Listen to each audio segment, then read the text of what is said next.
Fresh TV, we shine to progress. Shalom shalom tutindanga bakunzi ba Fresh TV Desa 57 twongeye kubaramutsa tubabwira muri canke mwaramutse bivanye naho muherereye twongeye kuba ikaze mu kiganiro cacu Know the Truth tukadufise umutumire wacu mushasha ndazi kuri banshi si mushasha amaze iminsi mubonesha nk'igihe mu muntu atandukanye ariko kuri studio zacu ni mushasha ariko reka tumuhe ikaze ni Evangeliste Alice Manisha benshi ndazi ko mu muhozi kugira ngo tute kubana mu kiganiro cacu menye kuri Know the Truth tukatwaye ikaze umukozi w'Imana. Mwakoze cyane. Ego. Turakaza kiganiro cyacu Know the Truth aho tugiye kuganira ku karico agakiza. Mbega agakiza tutarinjira neza indani ubundi agakituza agakiza. Twese turamenye agakiza akira agakiza turumva ubutumwa tumva babitubwira ku maradiyo tubwira mu mabarabara ariko ubundi agakiza bisobanura iki? Mwakoze cyane gose mu cyambere na mbere ndashimye kubona mwantumiye. Ego. Kuvuga ijambo ry'Imana ndanezerewe cyane gose kuko nibaza ko ijambo rivuga ngo abantu banje bishinzwe kutamenya benshi ntibatahura icyo cyagakiza kubera natwebwe twakijijwe ntitubigaragaza neza ntituri icyamwa ciza kigaragara ntituri icyamwa ciza kigaragaza gukizwa rero agakiza numva no bivugira mu ijambo ry'Imana imbere ko mvuga ngo ni iki kadusome mu Baroma igice c'icumi ukuva ku murongo w'icenda havuga ngo kuko niwaturisha akanwa yuko Yesu ari umwami ukizera mu mutima yuko Imana yamuzuye imukuye mu bapfuye uzokizwa. Icambere na mbere uzokizwa iki? Abantu bose baratwacumuye. Igije kinyereka ko abantu bose baratwacumuye kandi abanyabyaha kandi bari bintu bibi nuko iyo umuntu wese apfuye ikintu bihutira yahejeje gute mbega pati yari yahaciye aramwiregesha byagenze gute cyangwa umuntu iyo babona umuntu ariko araremba kenshi bacatangura kuja kurondera patiri kugira yihana n'ingoga ni kuvuga ngo abantu bose barabitwara abanyabyaha ariko rero urashobora gukiza utagiye gupfa utagira upfu gunyene gukizwa rero ni definition Paulo yavuze ngo kuko niwaturisha akanwa yuko Yesu ari umwami ukizera mu mutima urumva uravyatura d'abord ndabutana akarorero nk'umuntu agize mariage ni kubera ki kuri mariage bakwemeza kuza kwatura ukavuga ngo ndamwakiriye ndamwabiriye ndamwemeye ndavyemeye bakoza uremeye ko nakana ndavyemeye ntibakwemerera ko ubivuga ku munwa babanza kuba si uko bivuze n'akanwa kawe c'est-à-dire ni engagement personnel ni ngingo ufata ifata ubuzima bwawe bwose usigaje rero no kugakiza nuko uri umuntu Imana yaremye ikurema mu ishusho ryayo uritemberera rero nk'imbwa canke ona igikoko cyo cyose imbwa umuntu mame inka ibi bikoko byose tubona intama bigenda biratembera ntibizise wavyo ubadije imbwa wale tipopone ndegaranje ukabazimuti wewe mama wewe nibwo burya bwose ntabizi iheje aje kuyivyara batandukana ngira ngo tango gitangwa kumenya ubwenge umuntu rero mu muntu la différence entre ibintu n'umuntu umuntu Imana musuze mu ntemu yayo umunsi yaremwe umuntu yacimusuha hamwe nkemu yayo kuko Imana yavuze ngo tureme umuntu asa natwe ni kuvuga mu muntu harimo ubutatu bwerana harimo Imana mwana data na mpemu yera ni kuvuga ngo mu muntu habwiza kubamwo impemu y'Imana hari ikintu kidutandukanya hari umuntu ari bigumba gumba turamenya ko umuntu aramenya ko akoze ikoze cyangwa atarikoze ariko rero muri Eden haza kuba ingorane kuko igihe Imana yari mu muntu ari muri Eden haza kuba ikibazo parce que Adam niwe yari chef de la famille niwe yabwiwe amabanga akomeye cyane gose uko abwiza kuzorongora isi ibintu byose Imana yaje kurema yari yamugisa amazina wenyene bisiba muri Adam hari mu bwenge bwinshi aramuha ubwenge bwose atangwa kwita amazina nta gikoko na kimwe citsemo n'ikindi nta gitegwa na kimwe citsemo n'ikindi nta rufu n'amagutira n'urundi byose bifite izina ryabyo ni kuvuga ngo harimo ubwenge buteye ubwoba rero aramuha ubushobozi bwamwe mu yera amusukamo nko mu rugo wiwe mugara amubwira ati ariko hari igiti ngomba kutazoryako hari igiti utazoryako ico giti kiricari hagati mu itongo Satani acaza mu buryo bwinyegeje mu mayeri mu isura y'inzoka avugana na Eva hama ikosa rihari kandi rikomeye Eva yavuganye inzoka yavugishije Eva kandi Eva so yarose instruction itegeko ryari ryahawe mu bambe Adamu aho unovuga gutse kubwira Eva ati ivyo turi ngaha mu bitongo gusa ego turanezerewe ego turaboneza umenye neza ko irya giti Imana kitubujije ntiyeze mubwira kuko Imana imubwiye ntiyari kuba tante ngo vyemere inzoka ntiyari kuvyemera inzoka Eva ntiyari kuvyemera ariko kuvuga ati icyo barakitubujije ntibishoboka inzoka yaravyaga faiblesse ka Adamu gati ntiyigeze abigira umugore rero ko tarimubwire kandi ndamubwire ndamutere confusion umugore avyumva gati iki giti bwa kandi izo kandi kabisa n'iciza cyangwa kandi vyamure anyara muhezo twumvirize igiti kiraryoshe Adam a été responsable ya chute c'est pas Eve ego nivyo byegukira tweko twabeshwe n'inzoka mais umugabo yarafise responsabilité nico bituma umaze gukizwa dufise inshingano yo kubwira abandi kugira ngo bagwe mu mosha mabi urabona ngaho niwaturisha kanwa kawe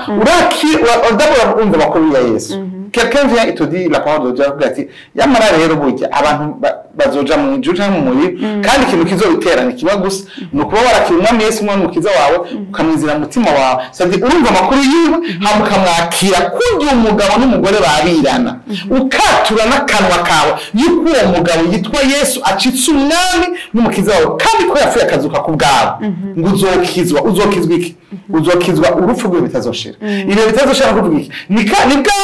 bw'umuntu wese yumvise umuntu apfuye abaza agiye bashaka yihanye bashaka iziherezo bimeze gute abantu bose bafite iyo susi ahejeje neza vuba jewe niho nari yarihanye arasabikira ngo umuntu wese bari bahari niyo ndoto abantu bose bafise yuko umuntu wese apfa atunganije ubuzima bwiwe rero ngaha iri jambo ry'Imana ko urashobora kubaho mu buzima busanzwe waramwakiriye kandi ukijijwe kandi ukabaho ugahesha Imana icubahiro yego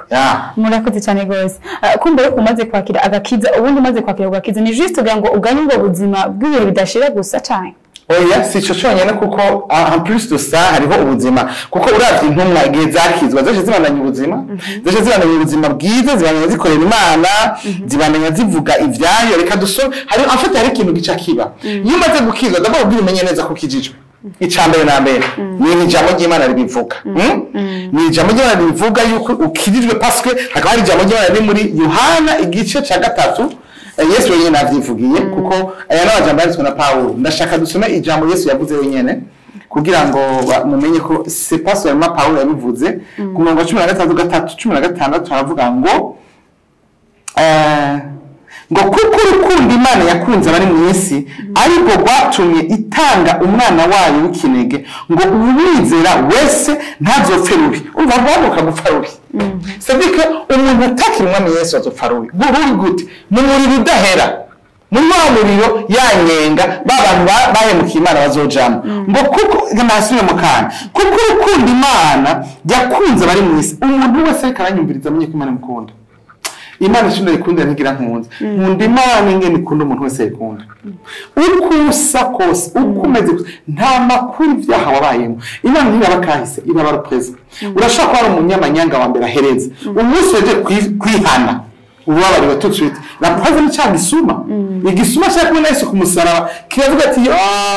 wewe niba mara gushika mu gihe nabari wibuke ati ubunyere tuzoturi kumwe cyangwa igisuma kintu cy'ikijuju ngo warashaka gusaba ngo nabanze gukora kuri umusaraba Imana irakunda umunyavyaha yankicaha gusa ngo urukundo Imana nubwo Imana yahindukije umugongo Eva na Adam iravyegera kibakunda iyo batwandika rero bagasaba ikigongo yakwagira ikigongo nganiriza asaba ikigongo haleluya ngo yatumye itanga umwana wayo umwe gusa ngo umwizera wese ntazofera ngo ariko ahabwe ubugingo budashira mu ijuru haleluya rero no kuvuga ngo iyo rero umuntu akijijwe ntibice bigarukira ngaho icyo nshaka kurambaza hari ibintu bica biba ibice bani biki ni ivyamwa vyampwe mu yera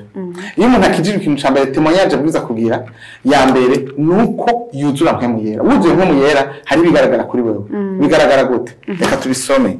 muri Galatiya reka manisome muri Acte Paulo yaravuze mu vyakozwe n'intumwa igice ca 26 hari amajambo aryoshe cyane gose ngomba ko tubanza tuvugana imbere yuko tuvuga ivyo bindi byose kuko vyakozwe n'intumwa 26 umurongo wa 17 n'umurongo wa 18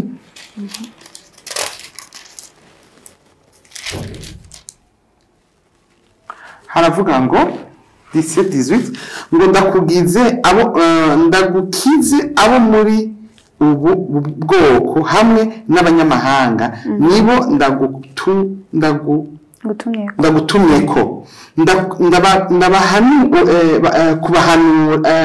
kubahumura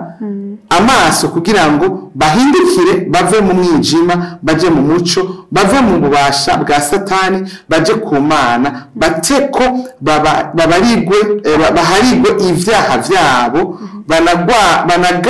baraganwe n'abejejwe n'ukwiyizera nagomba kugira ngo ikintu ca mbere kiba uheje gukizwa no kuburira abandi iyo Paulo igihe yakizwa yahura na Yesu yagira ubuntu bwo kumenya Imana mu buryo bw'igitangaza Imana yamugendeye personnellement ikintu ca mbere cyamubaye ko yumva abantu bose bokizwa udafise igituma abantu benshi bakizwa bakabibipfa bagaca bacika navuga gute wewe biri muri mazi nuko batazi igituma bakijijwe ntidukizwa kugira tugwe mu ishengero dukizwa kugira tubwire abandi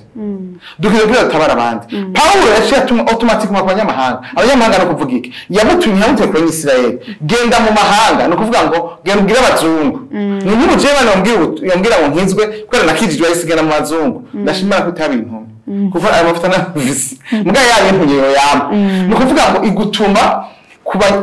ari umuntu wese akijijwe abwirizwa kubwira abandi iyo ukijijwe ntuvuge ntugire inyota yo gukorana n'Imana ngo uburire abandi ucikiwe yari mu mazi iranyerera cyuzuye inyomo kandi yatuma abantu bapfa cyangwa bakagwa ni kuvuga ngo ahantu quelque part kurononera ubwami bw'Imana parce que niko ukora icyo waremewe iyo utari kurabikora ucuyiha uba antipathique ubu umuntu ari ngaho wicaye no mushengero abantu ba mbere baruhisha inzu y'Imana n'abantu bari mu nzu y'Imana cyangwa barakora abari karaba hewe yambaye gute arishima mbeka yemewe mu kamera kigo ujya pasanga ntagira mwivuta ntagira arabishe mwese baje mu yigishije ari ngaho karakritika parce que inofuriya nta kintu nakimwe afise kandi utari kuratanga ntonka inyota iyo uvuze ubutumwa ukabwira abandi ugumana inyota nico tubangingira abantu bose bakijijwe faites attention ntimucikiwe rero mu mazi ngo bitsitaza abandi muvuge ubutumwa mugira abandi iyumvira iki muri hari abavuga ngo je nzi kuvuga ubutumwa urashaka utazi kuvuga ubutumwa ukundi ko ndabuvuga ngo nzi kubwira uwo mwicaranye nabo natazi kubwira basi bushinga intangene wakijijwe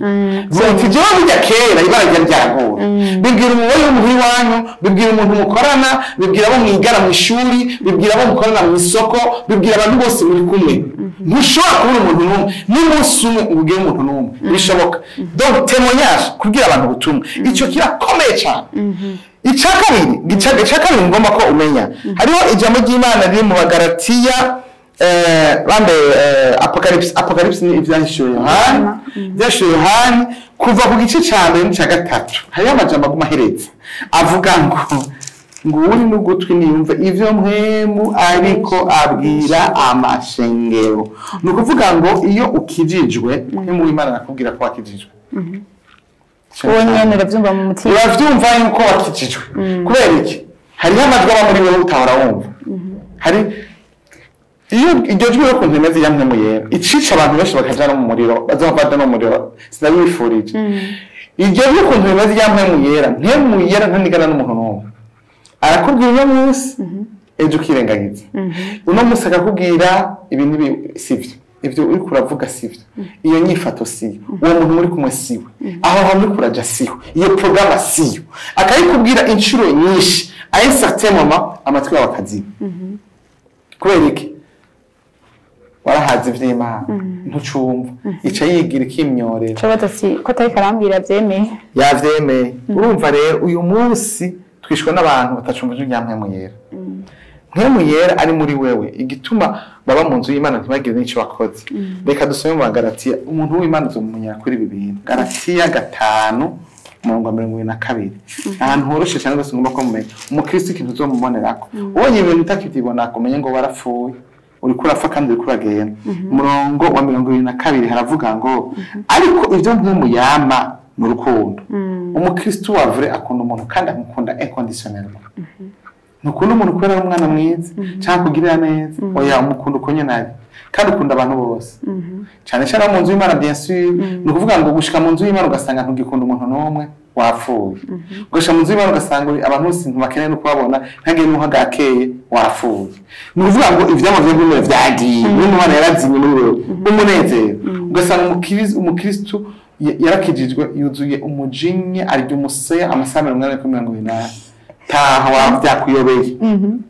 amahoro ugasanga uri kumwe n'umukizwa ashitse amahoro agiye n'urusaku n'induru ni kuvuga amajambo mabi ni gukorogana nta kintu kimwe c'amahoro wumva ahubwo n'uwo muntu umukristo wavira uramuronkana ashitse wumva amahoro akibora gusa ahubwo agiye urarira ngo mu mpande yanje uravyumva hanyuma kwihangana ukwihangana urumva kwihangana ukwirinda amen kugira neza umwana w'Imana aragira neza ntabwo yategeye ko bamuhaye amafaranga cyangwa azicuza bamuha abakizwa azi kufise akazi umuhonkera akazi ukazomuhera umwana akazi arabwiye muri ibitoki n'ibijumbo n'impene hejuru y'ikwitongo bidahagara yagumazana gushika uze umenye neza yuko ubwiza kumugirira neza arakugura ingeso nziza kuba umwizigirwa abizigirwa mu nzu y'Imana kwizo France umuntu ari integration no kuvuga ngo ni umuntu ushobora gusigira imiliyoni 2 ugasanga hatavuye ko n'ikingorongoro unzi y'Imana barahari ico nico kidisikarisha abana b'Imana rero iyo rero ukijijwe ntibigarukira ngaho ivyama vyampemu yarabirakomeye très important kugaragaza ubukizwa ku buryo abakizwa benshi barabura akazi kuri ababuze ubwizigirwa mu bintu byose ugasanga ntari capable kugaragaza ubwizigirwa ku buryo abantu bamuha akazi keza uba abantu barafise problème yo kubura abantu bari integre bashobora kwizezwa amafaranga ubutunzi ibiki basanga umubandi wa mbere n'umuyisi wa mbere n'umukizwa kandi aba mu nzu y'Imana kandi yicara imbere kandi n'uko imbere ico kirababaza Imana kandi yituntuza ikindi kintu umukizwa wavuze kumenya ntiwaremwe kugira ngo Adamu na Eva ke baza ngaha mu isi icabere na mbere Imana yabahaye kuganza isi no kwigwiza no kwidevelopa birabaje kubona umukizwa wa mbere ari mukene abakizwa n'abakene n'abagorwa abakizwa benshi baza mu nzu y'Imana bagiye gusega amafaranga kuza gusega ibintu ugasanga niwe bari bafise imfunguruzo zo gutunganirwa umukizwa umuntu yamaze kumenya Kristo bazimana ico waremewe niwe hamotara turengaho nyene mama evangeliste kumbura ngira ngo abona ati hari antwegiye mabibwira ko bwami tuzonezera twashika mu ijuru ariko neke dukora ibintu dukora ibikorwa by'Imana amafaranga dore nayo kwa shetani va kwa shetani nayo mwise kerabisi utwe twe dukora ijuru twe twondera ijuru gusa oya twe umukizwa wa vrai abwiza kugira amafaranga n'abatari babizo bimenye kugira amafaranga ikintu kuyakoze ibibi mugabo nimba ariho ministeri ikintu igikorwa keneye amahera n'amaninzo y'Imana igikorwa c'Imana keneye amafaranga kuko ubutumwa bwiza tubutanga kwa gusa mugabo kugira ubushikana ubushikana uri amahera menshi ayo mahera yava hehe mu bana b'Imana rero urumva tutayarose tuzokora Imana gute tubiza gukora twaronka amahera menshi ashoboka hanyuma inzu y'Imana igatunganirwa ikanakayangana ikatiharepaye abapagani bakaronka nuvuga gute bakatwingira ko ahubwo bakaza kutubaza wiza ko muri misezerano rya kera no umugabo yitwa Isaka hasigaye aratunga bamubwira ati tuvemo uraturuta kubera iki yari yabarenze ahantu bose bana b'Imana bagera prosper ariko rero bamara bagakena muri periode bamara bagatunganirwa ku buryo ababanyi babo n'ihanga n'impande yabo ati oyi waturishije uratunze rirenze niko tubwiza kubaho turaho nyine bisigura ko ico gihe ko byari ko no munsi ntibe bikihari kandi haragakiza nana abakristo bahari ikibazo mu isanzwe cyo gihagaze neza nana bafata neza kakiza ni kuvuga ngo ni Roma kudukonesa ni kujya mu gihe bivuga muri Oze 2 ngo aba ubwoko bwanje abantu banje bishwe no kutamenya ni kuvuga ngo iri hanga y'abakizwa b'iki gihe exploiter ubutunzi buri iki gitabo ibiri mu isi byose ni byacu ubutunzi bwose mu isi n'ubwiwacu rero utayibajije ngo ikwereka amayeri yose upfukenya kandi gukena n'umuvumo imivumo iri muri Deuteronome 28 imivumo iri ngo uzokora ntuzimbura ibyawe uzorima hama vyimbura abandi ibintu nk'ibyo ni ukuvuga ngo ubukene n'umuvumo n'umucafu tubuza kubisengera kugira ngo Imana twugurure amaso tumenye ico dukora kuko Imana niyikwereka ivyo ubwiza gukora amatara ari muri mwana w'Imana harimo abasava abanyabwenge bateye ubwoba mwana w'Imana harimo intwari mwana w'Imana harimo abantu bakomakomeye mbwa birindani muri bo ntishobora gusohoka Imana utayibwiye ngo bisohore kuko Imana ntinda nibigire guti kubigutera mu rushinge yirondere ariko naho hariho ahantu kenshi usanga nk'abashengera afata gose nk'abajene duharare ku bajene gose ko nibo benshi n'amashengero usanga ari benshi ariko ugasanga bafatwa iminsi myinshi ku mashengero kumboye no kugica bikora rimwe na rimwe ntibaronka n'umwanya wavyo Nshobora pastor ko ufise business ngo kwanki nabona kanajya amafaranga uzana nkegesha imana nkene none ko bona babicaye agireme ahubwo abakozi b'Imana bwiza kustimula kugira abana bashene rondera ico mukora bakababwira bagafata ingingo rondera ico mukora reka kurindira ngo leta ibaha amafaranga ibahuguzi ntabwo ifise bureme bwira Imana ikreye Imana n'umuremye Imana yari umuntu mu vyondo izenoga kurema akazi ku bwabo izobikora mugabo yisabe yisabe abo bapasteur barabagumana none bagire gute puisque bari ngaho umwe akoje kwigara gumwe ngaho monde avuga mu bikorwa by'Imana ni kuvuga ngo bazimana ikubwire icyo ubwirizwa gukora kugira ngo izina ry'Imana rihabwe icyubahiro c'est très important ko abana b'Imana basaba Imana kugira ngo ibahe l'intelligence la sagesse yukugira ngo ivyawe bigende neza turabonye mbega burya abakozi Imana bose bahamagara ngo bakorere Imana atampe canke ari n'abakorera nabo ico bimara ico bakoze kugira ngo n'abana bari canke babanyishinge bafise babone example ko abantu bambere bakenye aha twagiyeme nashanje ku musi bose haramaze gushika iryo banga ariko benshi akamengo abapastori n'abantu mu buzima bwabo nyene ni gutyo je nibaza ko bose ntibahamagara temple ku la preuve ni Paulo yagisha inshato Paulo yarafise icakora no mu kutagira icyo ukora ukabindi ivyo bwira cumira gusuzuguza ukibaca masuzugura ba control ingene wambaye zijya mpuzi yazikuye kubera ko baba mu nzo nziza hano bariko bagira 10 vyacu mugazi ko indi business biraguha icubahiro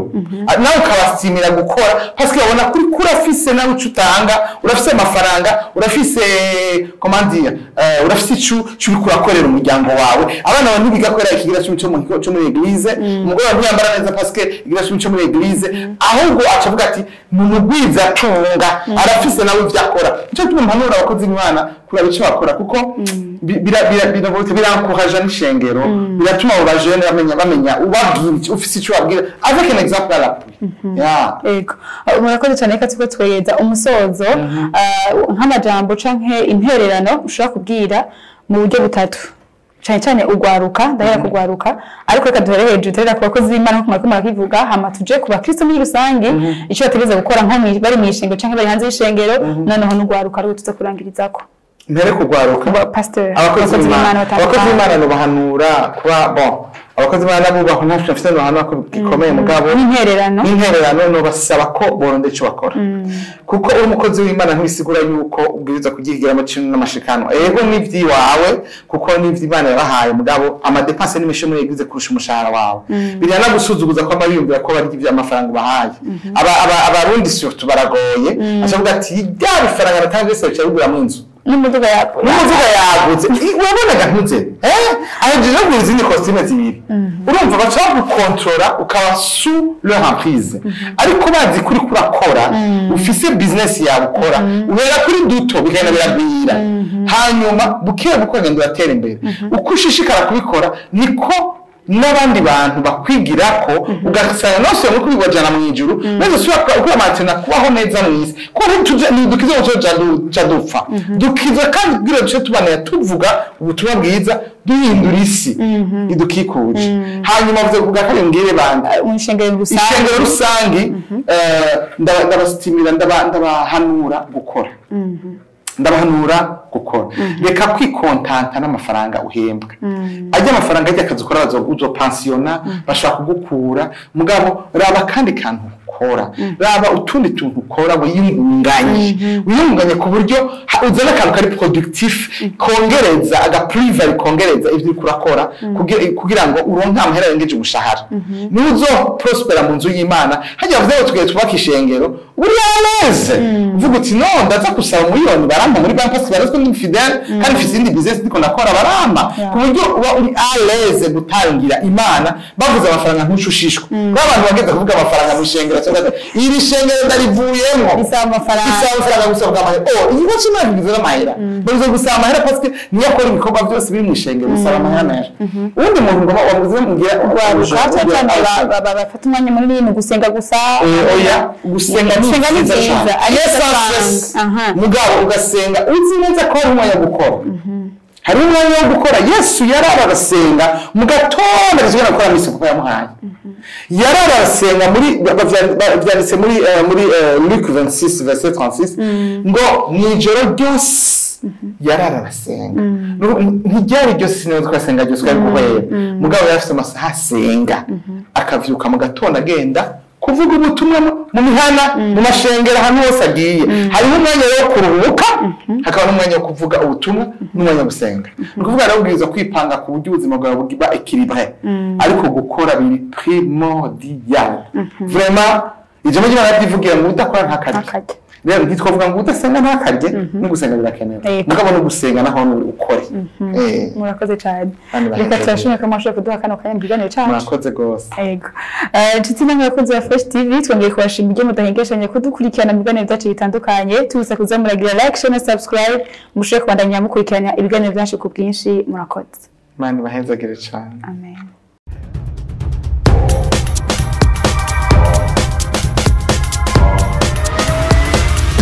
This is Fresh TV. We shine to progress.